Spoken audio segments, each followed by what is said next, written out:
The headlines: central bank workers off the job. Hundreds of call center jobs coming. Sandals confirms expansion at its Dover hotel, and the Caribbean Motor Racing Championship comes to Bushy Park. Welcome to Nation News for Friday, September the 11th, 2015.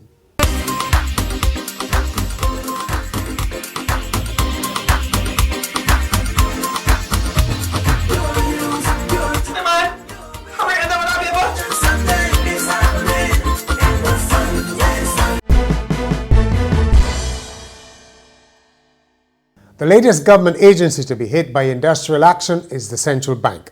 Workers there walked off the job on Friday morning to protest a number of grievances, the most bothersome being the alleged supersession in job appointments. They will not return until there is a meeting to address their concerns, according to Deputy General Secretary of the Barbados Workers Union, Dwayne Paul. He said management was refusing to meet with representatives and were trying to dictate industrial relations policy. Labour is being taken for the proverbial ride in Barbados. We cannot fix the economic situation in Barbados by figuring that Labour must take everything that is tossed at it and do not have any recourse. You cannot sit down and disadvantage Labour and say that that is the remedy to return to profitability. It cannot work. Dwayne Paul also talked about the case of supersession. You must come on the streets now in Barbados in order to have a meeting. And you have a situation where the bank is saying it has challenges meeting its other obligations owing to staff, but you can go out, create a position for an employee and pay the employee almost twice the going rate for that job. And staff in here are not making that same level of money, and they are appointed, and that's a temporary appointment of a person just still in tertiary education. And when I say tertiary education, I do not mean university. Mr. Paul said protest action could intensify, but that was up to the BWU's Executive Council. The 8 men charged in the murder of teacher Dwight Holder have briefly been back in court. Magistrate Douglas Frederick denied a request from one of the defendants, Rio Ben, to have his case tried separately. The accused are scheduled to return to court on October the 9th. Dwight Holder was shot and killed in the early hours of August 7th at Longford Place in Waterford, the apparent victim of the crossfire between rival groups. Sandals Barbados has formally announced plans for a major expansion of its resort at Dover. The luxury all-inclusive hotel was officially opened only in January, but signals of an extension were sent when the chain bought an adjacent property. According to Sandals CEO Adam Stewart, plans to expand the Barbados resort were accelerated 6 months after opening because positive reviews had seen increased demand for the newest member of its family. The Dover Hotel currently has 280 rooms. 186 more will be added, an increase of 66%, as well as new entertainment facilities. About 1,100 new jobs could be created at the Barbados call center of the U.S. firm KM2 Solutions over the next year.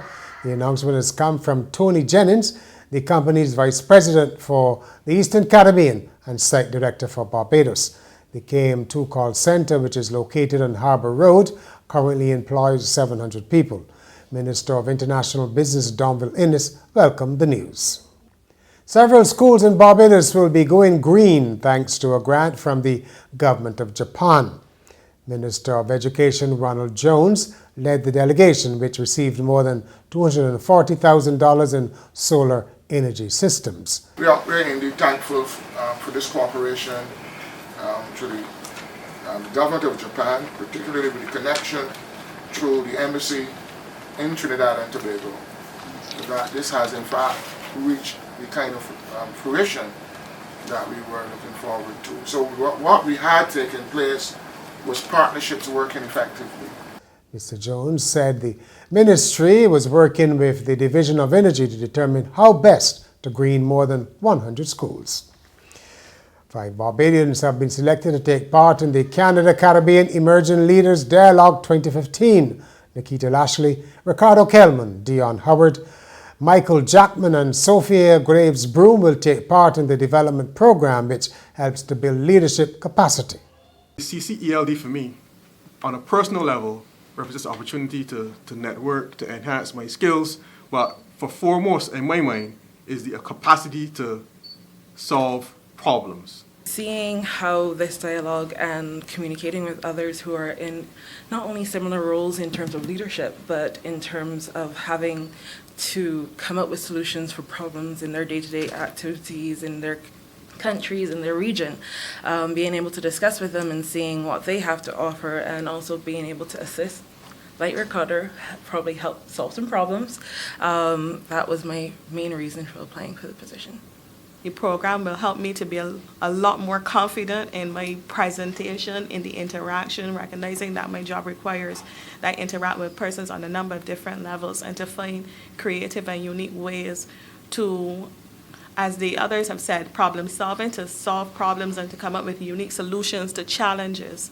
The 2-week conference begins in Ottawa, the Canadian capital, and ends in Jamaica. It is held every 4 years. Sport now, drivers and cyclists from Trinidad and Tobago, Guyana, and Barbados have arrived for the third round of the Caribbean Motor Racing Championship at Bushy Park. Trinidad and Tobago lead the standings with 493 points. Guyana are second on 414, and Jamaica third with 369. Barbados are at the bottom with 92 points, so they have much catching up to do on Saturday and Sunday at Bushy Park. And finally, guests dining at a Chinese restaurant in the Thai capital, Bangkok, have quite a story to tell. As one of the kitchen staff was taking out the garbage, he was stunned to see a huge snake among its contents. When firefighters arrived, they found a reticulated python, one of the largest snakes in the world.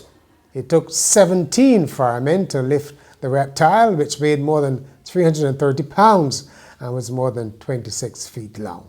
It was later released back into the wild.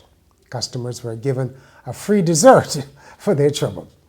And that's Nation News for Friday. For more news, log on to nationnews.com, as well as YouTube, Facebook, and Twitter. And remember to pick up your papers over the weekend or subscribe to our e-paper. And look out for the Weekend Buzz a little later. Enjoy your weekend.